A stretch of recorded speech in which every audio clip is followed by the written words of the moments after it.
The 2,000-year-old writings of Sun Tzu on the art of war have endured to the present hour.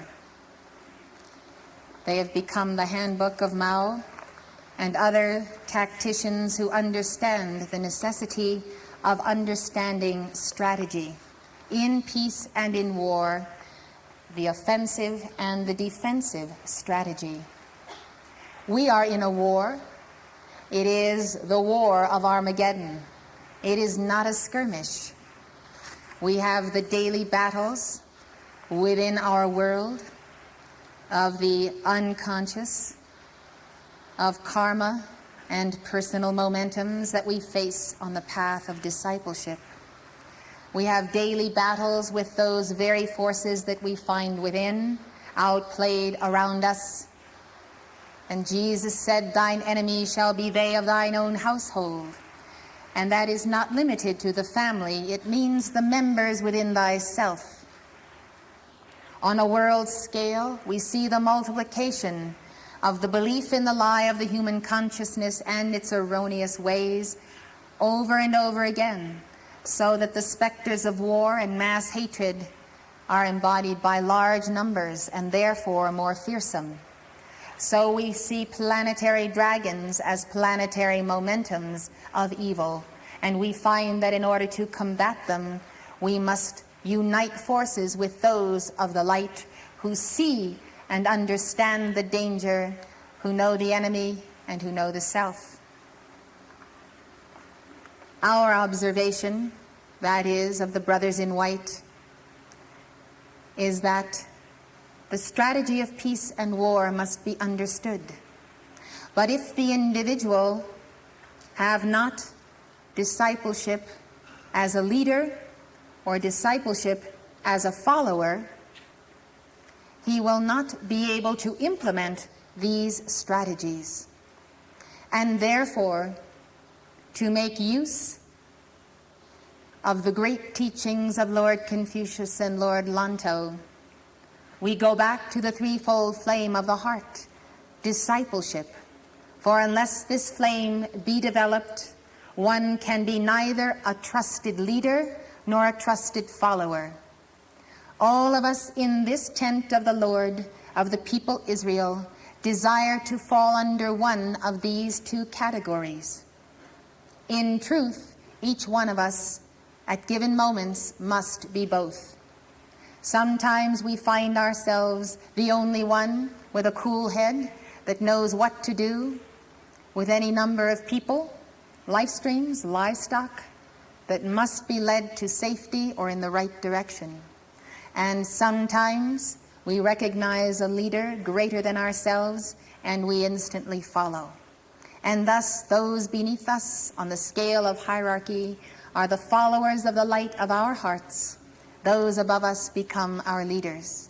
And if we have expertise spiritually or professionally in some area, we may find ourselves advising those in hierarchy above us or lending our heart's momentum to those beneath us who also may have some area of expertise. Thus, in the field of physical aptitudes and skills developed, an individual may be capable of directing a group of people, but he may lack the spiritual attainment that must go hand in hand with it, and therefore be subject to errors of judgment rather than errors of knowledge.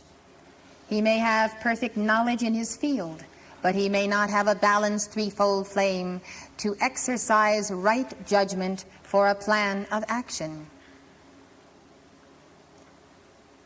We understand that the light comes forth from the great central sun in a mighty tide, and that light is oncoming to swallow up the corresponding tide of darkness which we find in the eruption of planetary karma on planet Earth and other systems of worlds.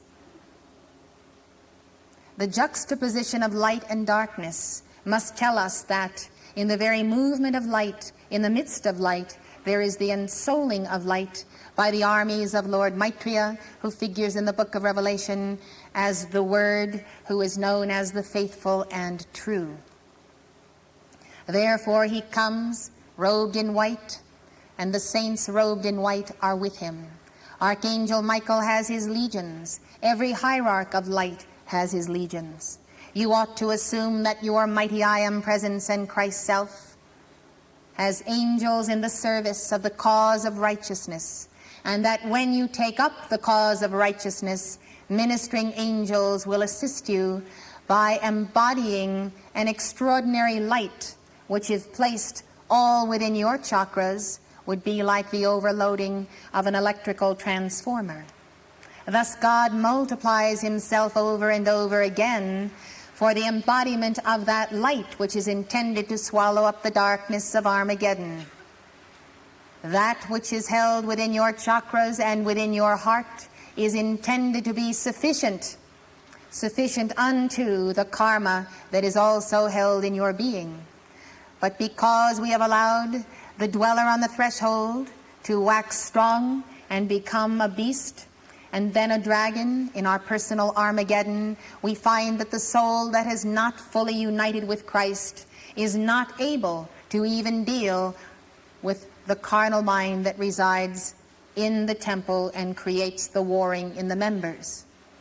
Because the storing of light in the chakras has not provided sufficient ammunition, as it were, to defeat the darkness, God has established a chain of hierarchy and grace through Jesus Christ, so that when we will to move upward, the downward momentum and gravity of our own consciousness does not overtake us, as Peter was overtaken symbolically by the astral plane or the sea when he was to sink beneath the waves. He required the hand of Christ to overcome his own personal momentums of fear and doubt. So we all need the person of Christ, who is next on the ladder of attainment in hierarchy, and we have a conscientious sense of responsibility that many need us who are lower on the scale. It is proper to assess one's own magnitude of light, to know what one's strength is and what one requires from the Lord and the Lord's host. It is like a general analyzing the troops, their numbers, their preparation, how many tanks, how much he has to meet the enemy, and at the same time knowing that enemy. Therefore, in the case of hierarchy and in the case of the Christ consciousness, we garner that which we call forth.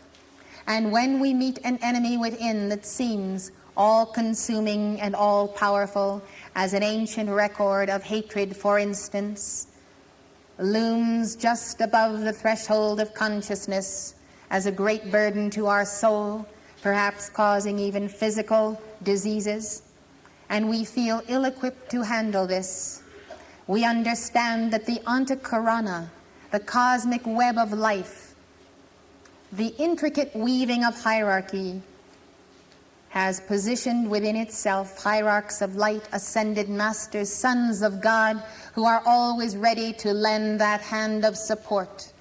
They are governed by cosmic law, and that law says that they may not transfer the light momentum of their attainment into a vessel that is not committed to use the light for the all-victorious, all-glorious purpose of bringing God's kingdom or consciousness into manifestation within the individual and within the planetary worlds. Thus you will understand how strictly this law is adhered to by the cosmic hierarchy. In the instance of the Lord Jesus Christ in the Garden of Gethsemane, he is there through the night. His soul is groaning and coming to grips with the initiation that he must choose by free will to enter into, to be or not to be the Savior of the world, to undergo the crucifixion. After many hours and experiencing the inability of his disciples to keep awake, to support him, to watch with me 1 hour, he offers this prayer unto the Father. Father, if thou be willing, let this cup pass from me. Nevertheless, Not my will, but thine be done. In this commitment and surrender, in this vow of his absolute God being, the totality of himself, Jesus has aligned himself with the cosmic hierarchy until he commits to do God's will and to undergo the crucifixion. He is alone. No other figure appears in the garden. Not even the disciples can help him. But immediately after he has said these words, an angel came unto him and ministered unto him. The understanding of the entering into the great drama of the hand of heaven, the helper, must be noted by those who truly desire to make progress on Lord Maitreya's path of initiation, whereby we truly enter into the heart of Saint Germain and participate in the evolution of the Aquarian age. We are in a year of the dark cycle in Pisces. I see dribbles and drabbles of fear and doubt and anxiety and human questioning. Shall I do this or that? This way or that way? The dividing of oneself emotionally and mentally, and therefore a hesitancy that takes one from the nexus of precise action where the works of God forge and win the soul's victory. The hesitation, therefore, to commit the totality of one's being unto the cause of God and the brotherhood deprives oneself of the very reinforcement which would enable one to overcome the fear and the doubt. So you see, at the altar of God, it is required that you have something into which God can anchor the great God mastery of the Piscean conqueror, which becomes the springboard to our victory in the Aquarian age through Saint Germain. Thus, when you present yourself to God as a servant, and you truly desire to have the maximum ability to do what God needs to have done, you must go through your Gethsemane. You must resolve the divisions and the splits within your being, the warring in the members, the desire to surrender, but then the pulling back and saying, well, I just want to keep a little bit of my pride, or a little bit of this momentum of the human consciousness here or there. I will not make a commitment, but I will see how the day goes, and as life comes to me, I will make my decisions one by one. Well, this is a free will choice, and you have the right to make it. But it ought to be an enlightened free will choice. And if you have the understanding that all of heaven waits to support and reinforce right action, but cannot pour into you the full momentum of their attainment without the vow to use that light solely for God's consciousness in you, then you will see that you will deprive yourself of the very support of hierarchy you need to do what you really want to do if you withhold the fullness of the cup of self. If you hold back a part of the price, you will go the path of initiation alone. If you meet that level of requirement, which is the standard of the Christ consciousness, then all of heaven will move to see to it that you are given the necessary strength, the reinforcement of chakras to perform the service that you are engaged in. So the half-hearted or the reluctant Sheila that needs to be led around by the nose, you know, the gold ring in the nose that has to be pulled and that pulls in the other direction, constantly saying, show me, prove to me, give me a sign, and then I'll take 3 more steps, whereupon the individual says, give me another sign, prove it to me again, and a little bit further and a little bit further. Well, you see, This is the sign of the individual who lacks the commitment and the faith to know that if we serve God well and keep his covenants, he will do everything for us that is in his power to do. And if something that we need is not done for us, we know it is because our testing must be with us. Our strength is being tested, our ingenuity, our exercise of the mind of God. After all, we should soon become mummies in a tomb if we did nothing for ourselves. Just lie in bed a week and see how you feel. God necessitates that we exercise the totality of our cosmic consciousness. Therefore, understand the strategy of peace and war. Therefore, understand your role on the path of freedom. The internalization of God comes by right action. In order to take right action, you must be able to subdue within yourself all forces that move against right action, the anti-forces of that dweller on the threshold of the not-self. In order to subdue these, you need help. I need help. We all need God. But God gives us help through the Comforter, through the personification of himself in his sons and daughters, in his angels and Elohim, hence the hosts of the Lord, hence the great white brotherhood, hence the law and the order of hierarchy. Thus we come back to the position of the individual. You each have a position on the cosmic scale and the ladder of life, if you are a striving one, if you are a sincere student of God. Therefore, to know thyself is to know thy strength. Jesus said, sufficient unto the day is the evil thereof. As thy day is, so shall thy strength be. Whatever you are called upon to do, whatever is the need of the hour, you will have the strength to overcome if you have entered this covenant with God. And if you find yourself lacking in strength, God will move in through his emissaries and supply you with that strength. Just test him and see. It's a glorious moment to feel one's helplessness, one's total absence of strength, or the barrenness of one's mind for an idea or a thought or an understanding to do anything. But when one casts oneself upon the rock of Christ, allowing the human matrix to be broken, one finds oneself once again flooded with the creative power of cosmos. Thus, the commitment of the Son of God is the very first strategy of the warriors of peace. And thereby we enter into the path of balancing and expanding the threefold flame. The threefold flame is the fire that focuses your Christ consciousness. What is Christ consciousness?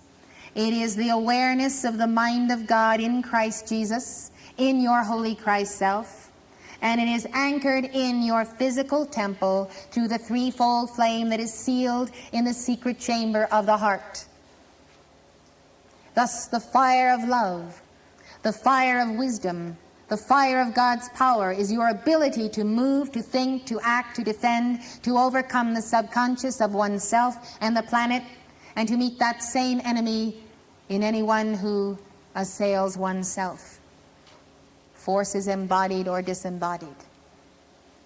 Knowledge of the enemy and oneself, knowledge of the ascended masters, enables us to call upon them when we know in our distress that it will take the combined momentum of Hercules and all the mighty Elohim to deliver a certain mandate that we have been given by Saint Germain. Knowing one another as disciples enables us to know upon whom we should call for help in our midst. Our friends, our brothers, our fellow chelas. Therefore, we look to each other, moving together in our dynamic decrees, to produce that rolling momentum and that magnet of the central sun, to draw down the corresponding intercession of heaven that enables us as a community of the Holy Spirit to even dare to tackle planetary problems, especially the social issues of our time affecting society, such as abortion, education, drugs, crime. and the way the consciousness of civilization is moving. Now I would like to read to you from Sun Tzu, Offensive Strategy. I would like you to think about yourself as the warrior of peace. I would like you to think of yourself as tackling the enemy of the dweller on the threshold, the momentums of the subconscious, the lines of the clock, the foes of your real self that you have encountered within and without. And now to listen to this strategy and consider how you might apply it. Sun Tzu said, "Generally in war, the best policy is to take a state intact. To ruin it is inferior to this. Do not put a premium on killing." Now, some people who become psychologically imbalanced cannot tolerate imperfection within themselves. So they declare war upon themselves through immense condemnation and destroy themselves instead of the enemy. Sun Tzu says, take a state intact. So take the whole man intact, and therefore bring into alignment and subject its members to your Christ consciousness. To capture the enemy's army is better than to destroy it. To take intact a battalion, a company, or a 5-man squad is better than to destroy them. We know that nothing is created or destroyed. We live by the law of freedom, and the law of freedom is the law of transmutation. Therefore, do not destroy oneself on the path of initiation, but rather transmute. Call all of one's members into alignment. For to win 100 victories in 100 battles is not the acme of skill. To subdue the enemy without fighting is the acme of skill. When the dweller on the threshold is bound, subdued, we realize we have invested in that carnal mind for thousands of years a tremendous quantity of energy that has its point of origin in the desire body.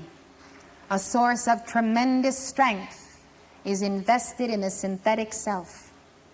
We are warriors of peace going forth to bind that enemy. But we desire to take the enemy intact and strip him of that power, restoring that power and all creativity which belongs to God, to our own Christ self and our I am presence, so that we may use it for what it should be used, which is the healing of the body, all of our diseases, to give us the full strength we need to carry on the path of our Christhood. We have allowed our members to become divided, and that is why we lack either the skills or the intelligence or the qualities we need to conquer and to be conquering heroes. All that you need, God has given you, but you have allowed the enemy to swallow it up. Now you recognize that enemy, self-created, and you will go after it. Not to destroy it, to transmute it, to take back every erg of light. And when it is transmuted, it no longer has any identity. It is swallowed up in light. Thus Christ replaces Antichrist, not by the bloodbath, but by the creative intelligence of the mind of God. And therefore, in the process, you do not confuse who is oneself, who is one's enemy, and begin to heap condemnation upon your own soul and become, as they proverbially say, your own worst enemy. You take the side of the enemy and condemn the soul, and therefore lose more of your strength once you have engaged in this personal Armageddon. This strategy is very important to understand, because you can make much more progress than you have thus far on the path if you will simply look logically at what you are doing on the battleground of your own consciousness. Thus, what is of supreme importance in war is to attack the enemy's strategy. The enemy's strategy is the point of the serpentine mind that began with the first lie. And the first lie was fear. Fear of God, fear of coexistence with Him, doubt in Him and His ability to conduct our lives. Fear and doubt, the seeds that ultimately manifest as betrayal. So we go after the dweller on the threshold or the beast in the forest intelligently. We do not want the beast to overtake us. This is why it says, let sleeping dogs lie. Or to awaken the sleeping serpent is to encounter the full viciousness of that serpent.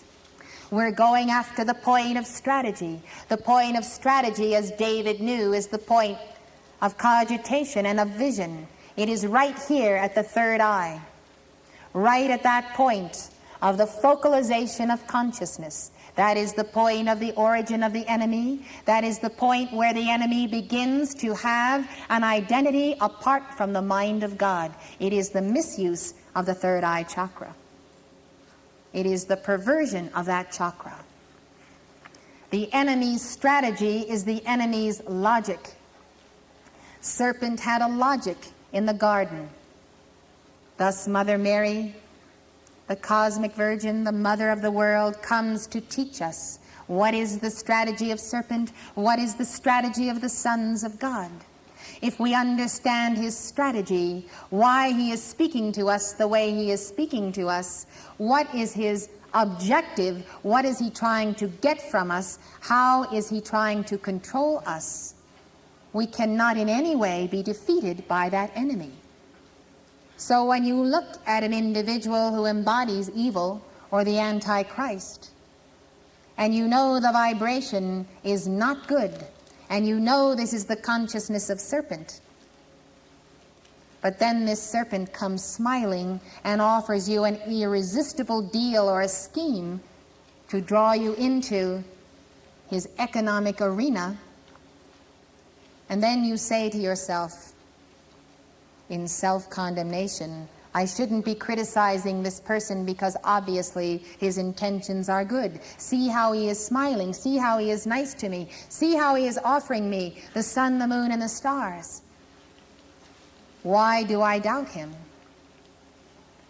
This is the point where you need to know yourself, the seat of the conscious mind of Christ, and you need to know the enemy, which is the carnal mind, and it's anybody's carnal mind. Yours, mine, or anybody else's is the enemy of the light in all of us. So there is a common denominator of the carnal mind, and it has its strategy, and Mark Prophet called this strategies in darkness. And they do exist. It is important to number them and list them and keep a notebook, because when you discover them and when you expose them in yourself or in others, now you have learned another formula. You have learned another point of the strategy that is at the seat of that conscious mind, that logic. Thus, if one can understand the lie of serpent, of the fallen angels and the watchers, we can understand what they are after. We can learn the modus operandi of how they go after it step by step. We ourselves taking a step back, having surrendered the not self in ourselves to the best of our ability, we will see objectively what is the array of forces, what are the momentums that we must deal with. Knowing our friends, the hosts of the Lord, we know how to use the science of the spoken word and how to wield the sword that divides the real from the unreal. It is a deft sword that is wielded by the word. The sword comes out of his mouth. To separate the tares and wheat of consciousness, one must overcome one of the enemy's strategies that is called sympathy. We enter into sympathy with the individual that we know is the enemy. We feel sorry for him because he has aligned himself with the side of unreality and the synthetic image. And we say, well, I don't want to be unkind to this person. And so pretty soon we find that this person is swallowing up more and more of ourselves, our family, our children, our livelihood, our money. And we realize that we cannot have sympathy for the carnal mind, but it must be taken over by Christ and swallowed up with light. And if the individual who has free will and is in conscious control of his own citadel will not likewise surrender that point of the carnal mind, then we must say, my friend, let us part in peace. I cannot agree with your stand in this area, and therefore I cannot work with you, because your strategy to accomplish this lacks the integrity of the Christ whom I serve. So we need to understand there is a dividing of the way in life, just as there is a dividing of the way within ourselves. We put far from ourselves those things that ought not to be, and therefore we cannot, through sympathy, tolerate them in those who present themselves to us as the downtrodden, the woe is me type of enemy. Give me your light. Help me in the name of Christ. What is of supreme importance in war is to attack the enemy's strategy. The Grand Duke said, "He who excels at resolving difficulties does so before they arise. He who excels in conquering his enemies triumphs before threats materialize." Now this is a very important point. Saint Germain was saying to me that one of the problems that the Great White Brotherhood has with its chelas in embodiment is that we are continually dealing with a physical octave. Things precipitate when they are the most concrete, then we scramble and go after them and do our dynamic decrees. There are 4 quadrants of precipitation, the etheric, mental, emotional, and physical quadrants. The point of strategy is the drawing of forces and momentums. At the etheric level, it is the probing of the computer of the mind of God, or the computer of the fallen ones, the subconscious. Bringing together the available forces and resources to tackle a problem. At the point of the 3 o'clock line, the strategy is formulated, and that is the point of the enemy's strategy, where the computer has fed back and has put together a plan of action that is feasible and practical.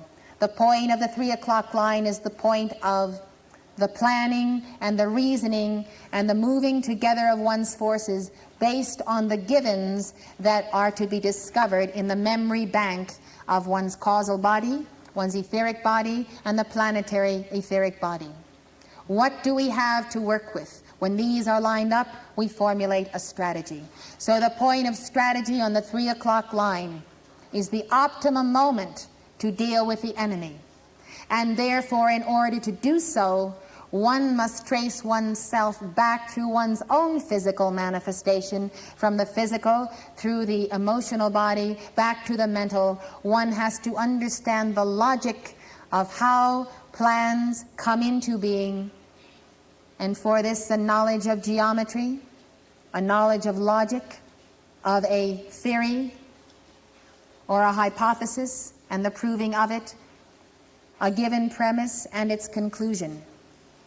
It takes study, and it takes study of the minds of the people of this earth, the mind of God, the mind of the ascended masters, to understand how a plan for practical action can be formulated and how to understand and calculate that it will succeed. Strategy is this. And there's only one place that a son of God can get strategy, and that is in the threefold flame of his own heart. It comes all the way back full circle to the attainment of the Christ consciousness and the development of the threefold flame. One cannot formulate strategy without the Christ consciousness, and therefore the enemy, who is antichrist, perverts the Christ consciousness in his strategy. And you find, therefore, that the enemy's strategy is the other side of the logic of the Christ mind. It is the logic of the Christ mind inverted. It is like the dark side of the moon. It is the upside-down consciousness. Study the writings of Lenin. Study Marx. Study Trotsky. understand the way they drew conclusions, and you will see what I am speaking about as the inside-out version of the logic of the mind of Jesus Christ. Resolving difficulties before they arise takes experience. It takes experience to know everything that could go wrong in a given situation, and then to head it off at the pass and deal with it before it starts precipitating in the physical octave. The place where alchemy is easiest is from the 3 to the 9 o'clock line, between the mental and the emotional body. Once something becomes physical, it is very difficult to undo. Take the Berlin Wall. There were hours and days when the Allies could have stopped the Soviet Union from putting up that wall. The strategy was not there. There was hesitancy, a pulling back, even cowardice, a failure to commit oneself to principle and challenge the bluff. And it was a bluff, but it worked. It was a capitulation because of a non-internalization of principle, the principle of the living word. Thus the Berlin Wall was erected, and then it became a wall throughout Germany. And every year they add new things to that wall to outsmart anyone and everyone who might come up with a strategy for freedom and for escape. And each time one has a strategy, they eliminate the possibility of anyone else using that same strategy twice. It is sickening to think of the ground, the territory of this planet that has been lost to the communists because the Western powers and leaders have not pursued an in-depth analysis of the strategy of peace and war as executed by the Lord Jesus Christ, as formulated by the ancient Chinese Sun Tzu from the mind of Confucius and Lord Lanto. And the best way to prove this strategy is within your own temple and your own world. And then you will qualify for leadership if, commensurate with this, you do indeed develop that threefold flame by obedience to every other requirement of the great law. Attack plans at their inception. In the later Han, Ko's son surrounded Cao Chun. Chun sent his planning officer Huang Fu Wen to parley. Huang Fu Wen was stubborn and rude, and Ku's son beheaded him and informed Cao Chun, "Your staff officer was without propriety. I have beheaded him. If you wish to submit, do so immediately. Otherwise, defend yourself." On the same day, Chun threw open his fortifications and surrendered. Think of a momentum that comes out of your own subconscious, that challenges your Christ self. Think of the momentum of that carnal self that is stubborn and rude, impudent and challenging when the voice of Christ speaks within the temple, or the voice of authority of your own hierarch, the ascended Master Moria or Saint Germain. Notice how the reaction of the carnal mind will be aggressively and hatefully pitted against the fullness of the light of God when God does make a demand upon one to offer a little more striving and to go the last mile. This strategy was to behead him, instantaneously decapitate that vice. This will cause the rest of the subconscious to tremble in fear and to come under submission to your Christ self, because the action is so fierce and quick. It does not tolerate, it does not engage the enemy. It does not allow it any room to continue. It says, "You have been an affront to the office of my own Christhood, be gone." And therefore, the challenge to the rest of that human creation If you wish to submit, do so immediately, otherwise defend yourself. You ought to try this and see how quickly you become the master of your temple. The dallying and the indulgence, the hesitation of this 2 o'clock line of fear, doubt, human questioning, and records of death is an amazing brake on the chariot of your ascension. It holds you back. Indecision and self-pity on that 6 o'clock line. Some people fool around for years and years with that stubborn and rude and impudent side of themselves that indulges in some bad habit and lets it go on and on and on. Every other foe in one's house, including in your own world, your family, your household, sees the weakness and takes advantage of it and rides in through it and overtakes and overcomes. It's like a leaky roof.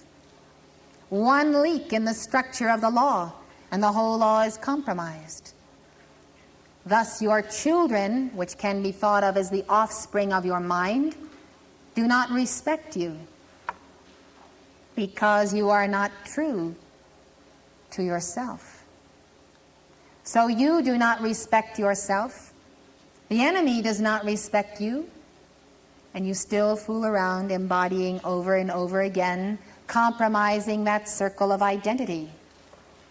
All Kusan's generals said, "May we ask, you killed his envoy, but yet forced him to surrender his city. How is this?" Kosun said, "Huang Fuwen was Cao Chun's heart and guts, his intimate counselor.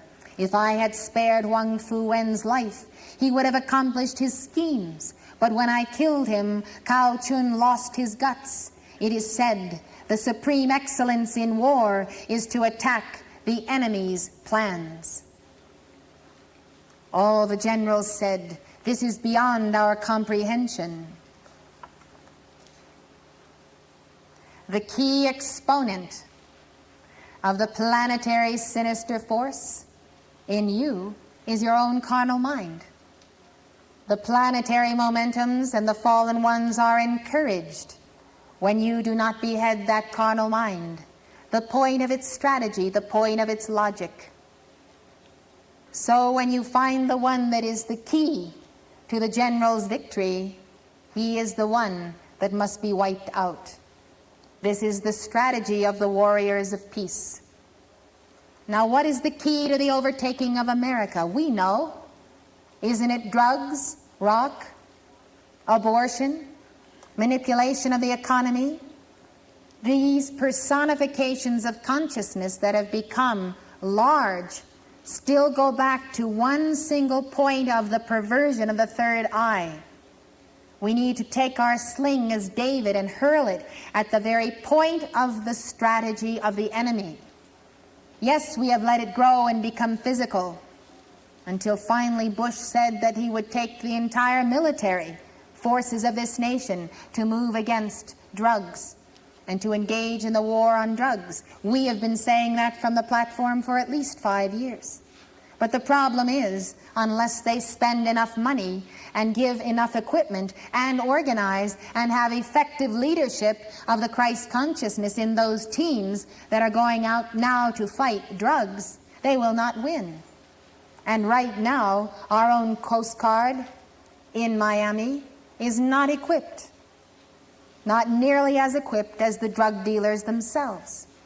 Simple strategy for peace and war is not followed. Know the enemy, know yourself. The enemy, who are the importers and smugglers of drugs, have much more going for them. Their materiel, their planes, their boats, their radios, all of their systems. We don't have enough troops. We don't have enough police. We don't have enough of the military we are committing to the project to win. Well, where then is the enemy? The enemy is within oneself. It's somewhere lurking in the halls of our government. It's somewhere there. And the strategy of the warriors of peace is to go out and move against the enemy of our victory. The enemy that is within must be found right at the point of the seat of the conscious mind of that dweller on the threshold of our nation. It's going to be a threshold of victory if we bind the dweller sitting on the threshold of the door of consciousness to the superconscious mind. And someone is standing in the door blocking our way to the victory in the war on drugs. So in addition to giving our decrees, we need to have a scientific understanding of who and what is behind this defeatism we find in America when we say we're going to defeat drugs, but we don't do it. So we always have two enemies, the enemy arrayed without, the enemy within. And Lincoln said we would be destroyed by the enemy within and never from without. And it is proving to be true in America because the people lack understanding. They lack the will to implement what understanding they have, and they lack the love to infire their hearts with such determination and fervor that the very love itself is the fuel for the battle of every day. Without the threefold flame, we can do nothing. Without me, Jesus said, you can do nothing, absolutely nothing. Without Christ in you, you have no hope of glory, of the glorification of God in yourself, your members, and the serving of your fellow man. So you cannot be a ministering servant if you do not have that threefold flame.